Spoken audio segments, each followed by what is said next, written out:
Halo Kak, terima kasih telah memberikan wadah kepada kami yang mempunyai rahasia yang memang tidak bisa diceritakan kepada siapapun. Saya termotivasi oleh curhatan suami yang memakai pelet untuk menikahi wanita idamannya. Cerita saya sebenarnya agak horor dan sebenarnya ini adalah rahasia terdalam saya dan suami. Sebagian dari kalian pasti ada yang tidak percaya dengan ceritaku ini. Cerita dan kejadian di luar nalar yang tidak pernah aku bayangkan sebelumnya. Jangankan kalian, aku pun sampai sekarang masih tidak percaya sama sekali. Berharap semua ini hanyalah mimpi dan berharap aku bangun dengan menjadi manusia normal seperti yang lainnya. Kamu percaya sama hantu nggak?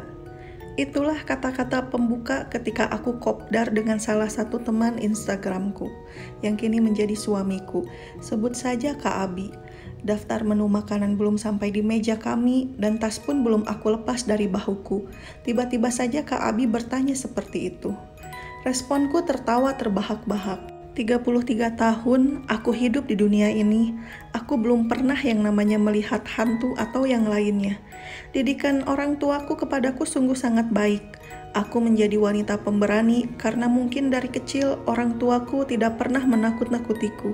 Aku percaya ada jin, tapi tidak dengan hantu. Hantu kan ada karena memang jin itu iseng atau karena kita terlalu takut akan sesuatu hal. Jadi jin itu menyerupai untuk menakut-nakuti kita, jawabku waktu itu. Kak Abi tersenyum kecil. Aku langsung berpikir pasti jawabanku membuat dia ilfil kepadaku. Apalagi ini pertemuan kami yang pertama. Tapi salah dia sendiri. Kenapa awal ketemu harus bertanya pertanyaan seperti itu? Seperti tidak ada topik pembicaraan lain. Tapi aku memang mau menjadi diri aku sendiri, tidak berusaha fake, jadi tidak akan aku sesali jawabanku. Itulah sepenggalan cerita tentang pertama kali aku dan suamiku bertemu. Ya, aku dan suamiku bertemu dengan tidak sengaja lewat sosial media Instagram. Kebetulan namaku sama dengan nama temannya, dan memang Instagramku isinya hanya berupa pemandangan-pemandangan alam dan tidak ada sama sekali fotoku. Kak Abi tiba-tiba mengirimkan DM kepadaku. Dia mengirimkan DM sebuah landing page undangan reuni kelas. Tentu saja aku tidak balas karena aku pikir itu adalah pekerjaan orang iseng. Lalu Kak Abi DM kembali kepadaku. Aku jelaskan bahwa aku bukanlah teman SMA yang dia maksud, hanya kebetulan saja namaku dan nama teman SMA-nya sama. Kak Abi tidak membalas lagi chat aku, sepertinya dia malu waktu itu. Tapi beberapa bulan kemudian, ternyata dia memberikan komentar tentang IG storyku. Dia menyarankan filter yang bagus untuk foto-fotoku. Aku baru sadar ternyata dia memfollow Instagramku dan ternyata sering melihat IG storyku. Aku memang suka mengambil foto alam, laut, sungai. Dan ternyata Kak Abi sangat menyukai fotografi. Akhirnya obrolan kita makin lama makin intens dan nyambung. Wawasan Kak Abi sangat luas tentang fotografi dan tak segan memberikan aku ilmu fotografi yang sangat bermanfaat. Dari DM IG, akhirnya kita beralih ke Line. Lalu akhirnya kita bertemu dan sekarang akhirnya dia menjadi suamiku. Kita berpacaran hampir 2 tahun sampai akhirnya memutuskan untuk menikah. Aku menikah di umur 35 tahun dan Kak Abi 38 tahun waktu itu.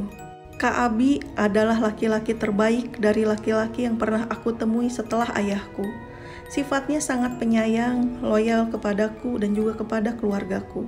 Selama 2 tahun tidak pernah aku dan Kak Abi bertengkar hebat. Dia selalu mengalah dan meminta maaf akan segala hal yang terjadi. Mungkin karena Kak Abi seorang duda, jadi sudah banyak memakan asam garam rumah tangga. Ya, Kak Abi adalah seorang duda dan belum mempunyai anak. Umur pernikahan dengan mantan istrinya dulu hanya bertahan 1 tahun. Alasan cerai dengan istrinya pun karena istrinya terlalu dan sangat percaya akan hantu, hingga menyebabkan hubungan keduanya renggang dan mantan istrinya akhirnya menggugat Kak Abi.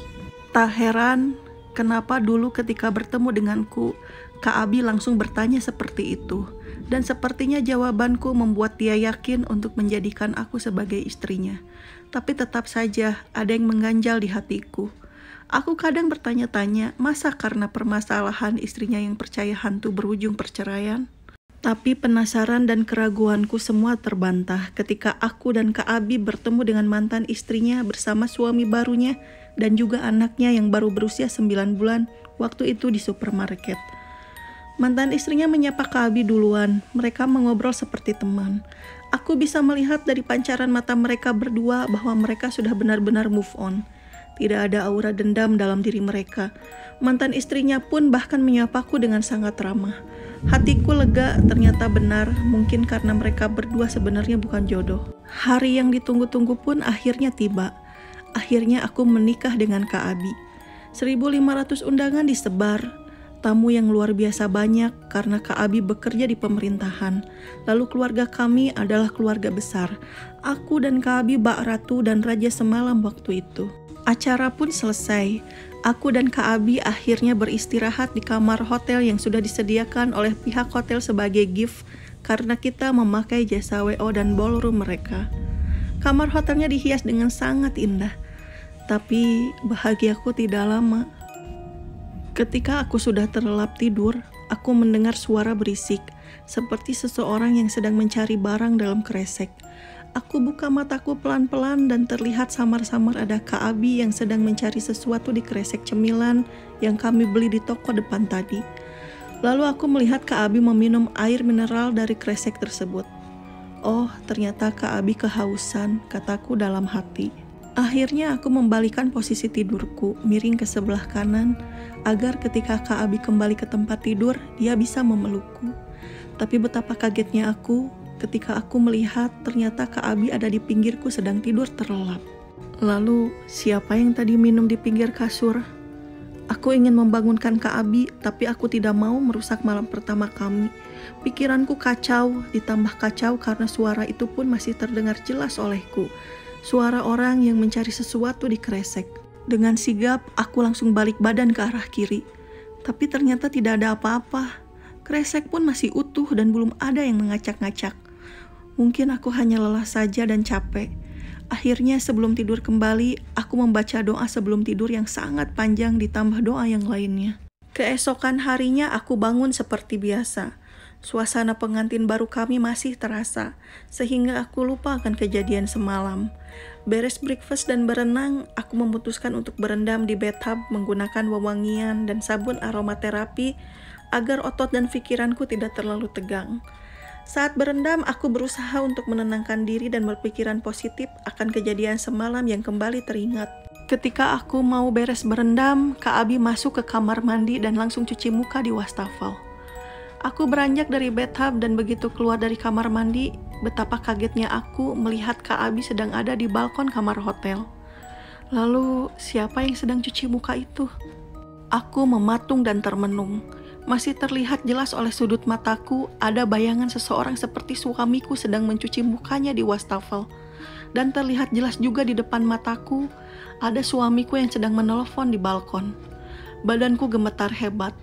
Bukan, ini bukan karena aku lelah, tapi ini nyata. "Hei," kata suamiku yang tiba-tiba ada di hadapanku. Aku kaget lalu melihat ke arah kamar mandi, sudah tidak ada siapa-siapa. "Kok gemeteran? Kelamaan berendam ya?" tanya Kak Abi. "Kak Abi tadi dari mana?" tanyaku tanpa menjawab pertanyaannya. "Di balkon tadi teleponan sama si Eja. Selamat nikah katanya. Dia kemarin gak bisa datang terus minta nomor rekening kamu. Katanya mau ngamplop." Berarti benar, yang tadi di balkon adalah Kak Abi. Lalu siapa yang masuk kamar mandi? Terlalu jelas, semuanya terlalu jelas. Aku tidak berhalusinasi. Aku langsung mengajak Kak Abi untuk check out cepat-cepat. Aku pikir hotel ini terlalu banyak aura negatif. Aku masih belum mau menceritakan kejadian yang aku alami kepada Kak Abi. Aku tidak mau merusak momen pengantin baru kami. Apalagi aku khawatir sekali Kak Abi ilfil kepadaku, seperti dia ilfil kepada mantan istrinya. Lebih baik aku pendam sendiri, toh kita sebagai manusia lebih kuat dari jin. Pikirku berusaha untuk berpikiran positif. Akhirnya kami sampai di apartemen kami. Apartemen sewaan ini sengaja kami sewa sampai tabungan kami cukup untuk membeli rumah. Lokasinya tidak terlalu jauh dari kantor Kak Abi. Sesampainya di apartemen, aku diberikan kejutan oleh Kak Abi. Apartemen yang dulu standar ini ternyata sudah disulap menjadi apartemen yang comfy yang aku banget. Ternyata Kak Abi sudah pesan desain interior untuk mengubah apartemen kami dengan warna earth tone kesukaanku. Katanya biar aku betah di rumah. Tapi tentu saja kebahagiaanku tidak lama. Aku pikir aku tidak akan mengalami kejadian yang aku alami di hotel kembali. Tapi kali ini sungguh sangat mengerikan. Seperti biasa, tengah malam aku terbangun sebentar. Lalu aku memeluk Kak Abi. Ketika sedang memeluk Kak Abi, tiba-tiba ada yang memeluk badanku juga dari belakang. Dan ketika aku melihat tangan yang memelukku itu adalah tangan Kak Abi. Aku kaget dan langsung duduk dari tidurku. Aku lihat tangan Kak Abi yang memelukku tadi dari belakang masih memegang badanku, sedangkan badan Kak Abi yang aku peluk sudah tidak ada. Aku berusaha untuk selalu berpikiran positif, tapi semakin hari kejadian aneh itu selalu ada, dan anehnya sosok yang sangat mirip Kak Abi itu hanya ada ketika Kak Abi ada di dekatku. Pagi sampai sore ketika Kak Abi bekerja, sosok itu tidak pernah memperlihatkan sosoknya. Begitupun ketika Kak Abi dinas di luar kota, sosok itu tidak pernah ada. Tapi sosok itu akan ada pagi, sore, atau ketika Kak Abi sedang libur bekerja. Pernah waktu itu aku menyiapkan sarapan untuk Kak Abi yang sedang duduk di meja makan. Setelah aku berikan kopi untuk diminum, ternyata Kak Abi baru keluar dari kamar. Dan selalu sepersekian detik Kak Abi yang palsu itu menghilang. Lalu waktu Kak Abi dinas di luar kota, saking kangennya ketika pulang, aku langsung membuka pintu dan langsung memeluk Kak Abi. Dan sosok Kak Abi yang lain ada tepat di belakang Kak Abi yang asli. 8 bulan lebih aku bertahan. Sosok itu terus menggangguku tapi tidak pernah menyakitiku. Bukan karena bucin aku bertahan, tapi jujur, laki-laki seperti Kak Abi sangat sulit ditemukan. Aku menikah dengan Kak Abi di umurku yang ke-35 tahun. Bukan karena tidak laku, tapi karena aku sudah sangat muak dan banyak dikecewakan oleh laki-laki. Aku kehilangan berat badan. Berat badanku turun 10 kilo ketika sudah menikah dengan Kak Abi. Orang tua mulai khawatir kepadaku karena mereka pikir aku tidak bahagia. Padahal Kak Abi sangat memuliakan aku sebagai istrinya. Rasa ingin bertanya dan bercerita kepada Kak Abi hampir meledak di hatiku. Tapi tidak, aku tidak boleh kalah. Mungkin orang lain dicoba oleh ekonomi, orang ketiga, dan yang lainnya. Dan mungkin ini adalah cobaanku. Mungkin aku terlalu sompral bahwa aku tidak percaya hal-hal yang aneh. Mungkin aku ditegur oleh Tuhan yang Maha Menciptakan makhluk. Atau mungkin Kak Abi yang bermasalah. Istrinya yang dulu pun ceritanya sama denganku. Katanya dia percaya hantu. Tapi apa masalahnya? Ingin aku bertanya kepada mertuaku karena dia pasti tahu jawabannya. Tapi kesehatan mertuaku tidak terlalu baik. Dan Kak Abi mungkin akan kecewa kepadaku apabila aku membebani pikiran mertuaku. Apalagi Kak Abi sangat memuliakan ibunya. Berbicara kepada keluargaku pun aku tak sanggup. Aku tidak ingin orang tuaku tahu aib rumah tangga anaknya. Apalagi ini menyangkut suamiku. Sampai suatu saat ketika aku sedang memasak, aku melihat Kak Abi sedang membuka kulkas, sedangkan Kak Abi yang satu lagi sedang menonton TV. Kebetulan dapurku langsung bersebelahan dengan ruang tamu plus ruang TV tanpa ada penyekat. Jadi kali ini di sisi kiriku ada Kak Abi yang sedang membuka kulkas, di sisi kananku ada juga Kak Abi yang sedang menonton TV. Aku tahu Kak Abi yang asli yang sedang menonton TV, karena dari tadi aku mengobrol dengannya. Aku langsung menghentikan kegiatan memasakku. Tangan kiriku dengan cepat memegang tangan Kak Abi yang sedang membuka kulkas. Aku beranikan diri untuk melihatnya setelah sekian lama. Aku tidak pernah melihat wajahnya, karena dengan cepat dia selalu menghilang. Ternyata wajahnya persis Kak Abi, tapi dengan wajah yang gosong, selaput mata putihnya sangat bersih, tapi pupilnya begitu hitam pekat dan juga lebih besar. Dia melotot ke arahku. Aku berteriak dengan sangat kencang. Aku membantingkan spatula yang sedang aku pegang ke lantai dengan sangat keras. Aku langsung tersungkur. Aku menangis sekencang-kencangnya seperti anak kecil. Kak Abi langsung datang menghampiriku dan memelukku. "Sayang, kenapa?" tanya Kak Abi kepadaku. "Siapa kamu sebenarnya, Kak?" Aku balik bertanya dengan nada keras dan berteriak. Kak Abi hanya terdiam. Dia hanya memelukku lalu memapahku untuk duduk di sofa di ruang tengah kami. Kak Abi membawakan aku minum air putih, tapi aku menolak untuk meminumnya. "Minum dulu supaya kamu tenang," kata Kak Abi dengan suara lembutnya. Akhirnya aku meminum air putih yang diberikan Kak Abi. Rasanya di tenggorokan sangat segar sekali. Aku pun bisa menghentikan tangisku dan merasa tenang. Melihat aku yang sudah mulai tenang, Kak Abi bertanya kepadaku, "Ada apa?" "Kak, ingat ketika kita pertama kali bertemu? Hal pertama yang kamu tanyakan kepadaku adalah aku percaya hantu atau tidak." Kakak Abi mengangguk menjawab pertanyaanku. "Apa maksudnya, Kak?" tanyaku kembali. Kak Abi hanya menghela napas. Aku kembali berbicara. "Kak, aku memang tidak percaya hantu. Aku percaya kepada jin yang mengganggu manusia. Seumur hidup aku tidak pernah melihat hantu. Tapi kenapa aku diganggu ketika aku mulai menikah dengan kakak? Aku tidak gila, Kak. Dari awal menikah aku mengalami hal aneh. Aku tidak bilang karena aku takut, Kak. Takut kamu menceraikan aku. Karena kakak bilang perceraian kakak dengan istri pertama karena mantan istri kakak percaya hantu. Aku kuat, Kak. Sampai akhirnya tadi aku memegang tangannya dan dia begitu sangat nyata bagiku. Tolong, Kak. Tolong aku. Jelaskan semuanya padaku. Aku ingin sekali berpikiran buruk kepada kakak. Apa kakak menganut ilmu hitam? Tapi untuk apa? Aku lihat kakak bekerja keras untuk mencari uang. Kakak sholat, kakak mengaji. Aku mohon, Kak, jelaskan padaku. Ayo kita lewati ini bersama." Mendengar hal itu, Kak Abi menangis sejadi-jadinya sambil memelukku. Suara rintihan tangisannya sangat begitu menyedihkan. Yang aku dengar dari mulut Kak Abi hanya "Bapak, Bapak, Bapak." Sekarang bagian aku yang membawakan air putih untuk Kak Abi. Sama denganku, setelah Kak Abi minum air putih, Kak Abi merasa tenang. Selama menikah dengan Kak Abi, baru 2 kali aku melihat Kak Abi menangis saat ibunya masuk ICU dan sekarang. Aku diam sambil mengelus-ngelus punggung Kak Abi. Mata kita sama-sama sembab sekarang. Kak Abi menghela napas dan mulai bercerita semuanya padaku. Yang intinya adalah, dulu Bapak Kak Abi adalah seorang pejabat anggota pemerintahan. Bapaknya hampir tidak ada waktu untuk Kak Abi. Kak Abi dididik oleh ibunya dengan sangat baik. Tak heran mengapa Kak Abi adalah suami yang bertanggung jawab bagiku. Ilmu agamanya sangat bagus sehingga dia bisa dengan bersamaan memuliakan aku dan ibunya. Sampai akhirnya bapaknya Kak Abi pingsan di tempat kerja dan jatuh sakit sangat parah sekali, tapi aneh. Anehnya adalah dokter tidak bisa mencari penyakitnya sampai akhirnya Bapak Kak Abi divonis stroke.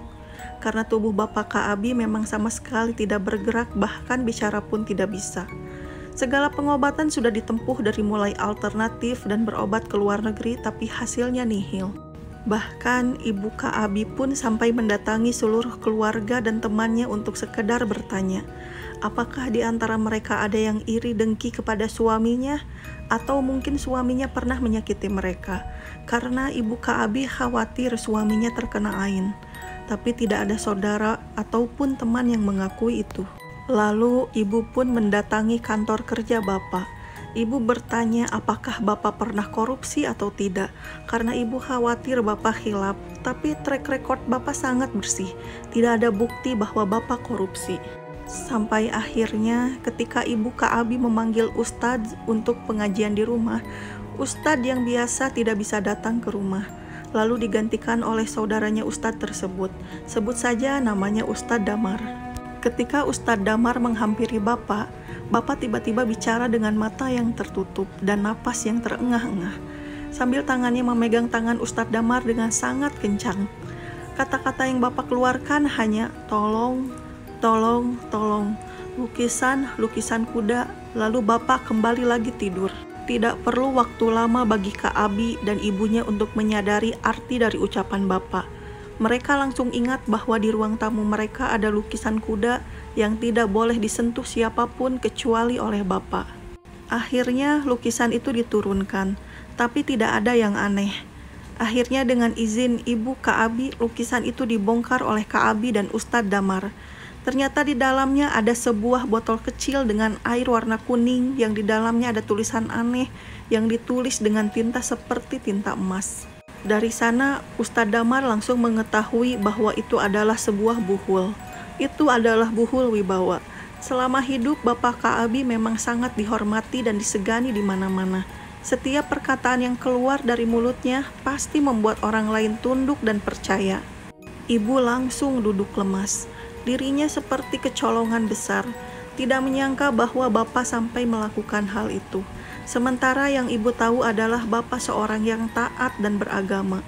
Akhirnya Buhul itu dibawa keluar oleh Ustadz Damar dan tulisan di dalamnya dikeluarkan. Ada beberapa jarum berwarna emas ketika tulisannya dikeluarkan. Ustadz Damar membaca tulisan itu, sepertinya dia mengerti. Ustadz Damar langsung menepuk pundak Kak Abi. Kak Abi masih ingat apa yang diucapkan oleh Ustadz Damar kala itu. Sayang ke Bapak ya. Kak Abi bingung dengan apa yang diucapkan Ustadz Damar. Ternyata Ustadz Damar bilang bahwa satu-satunya cara menolong Bapak adalah dengan mewariskan buhulnya ke keturunannya. Sepertinya sewaktu Bapak pingsan, ternyata Bapak sudah tidak ada. Tapi Bapak seperti tidak bisa meninggal karena masih membawa buhul itu bersamanya. Ustadz Damar tidak tahu bagaimana cara menghancurkan buhulnya, karena yang tahu cara menghancurkannya hanya Bapak saja. Karena buhul Wibawa berbeda dengan buhul pelet yang cukup dibuang dan dibakar. Tapi Bapak sudah tidak mungkin bicara, jadi hanya bisa diturunkan kepada Kak Abi sesuai yang ada di tulisan buhul itu. Cara menurunkannya hanya cukup Kak Abi bilang menerima. Akhirnya dengan berat hati Kak Abi menerima. Bapak langsung dinyatakan meninggal langsung setelahnya. Ibu sangat bersedih. Bersedih karena Bapak meninggal, sedih karena syok mengetahui yang Bapak lakukan, sedih karena sekarang Kak Abi menjadi korban karena Bapak. Awalnya Ibu dan Kak Abi sangat khawatir, tapi karena Kak Abi dan Ibu tidak mau melakukan apa yang Bapak lakukan, setelah Bapak meninggal, Kakak Abi menjalani hidup dengan normal. Tidak ada yang terjadi kepada Kak Abi dan Ibu, karena mereka membiarkan saja sesuatu yang diturunkan kepada Kak Abi oleh Bapak. Sampai akhirnya Kak Abi menikah dengan istrinya. Istrinya yang pertama mengeluh sering melihat sosok Kak Abi ada 2 orang, sama seperti yang aku alami. Di sana Kak Abi mulai curiga dan akhirnya menceritakan kepada Ustadz Damar. Ustadz Damar bilang mungkin memang efek dari sesuatu yang diturunkan Bapak kepada Kak Abi tidak akan berefek apapun kepada Kak Abi. Kak Abi juga tidak akan dilebihkan seperti Bapak, karena Kak Abi membiarkannya dan tidak mengurusnya. Tapi efek dari semua itu adalah pasangan Kak Abi akan bisa melihat makhluk itu. Aku syok dan kaget mendengar cerita Kak Abi. Kak Abi mempersilahkan aku untuk meninggalkannya. Tapi tidak, aku tidak akan pernah meninggalkan Kak Abi. Akhirnya kita mulai mendatangi pesantren-pesantren yang bisa menghilangkan makhluk itu di badan Kak Abi.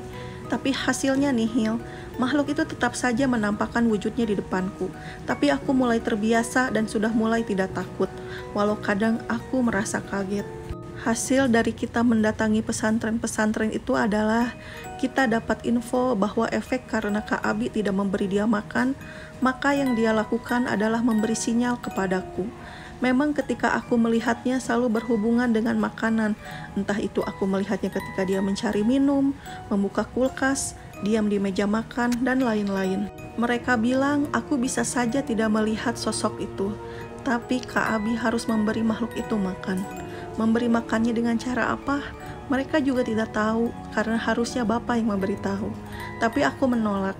Biarlah, toh dia juga hanya datang sehari sekali, daripada harus aku gadaikan keimanan suamiku.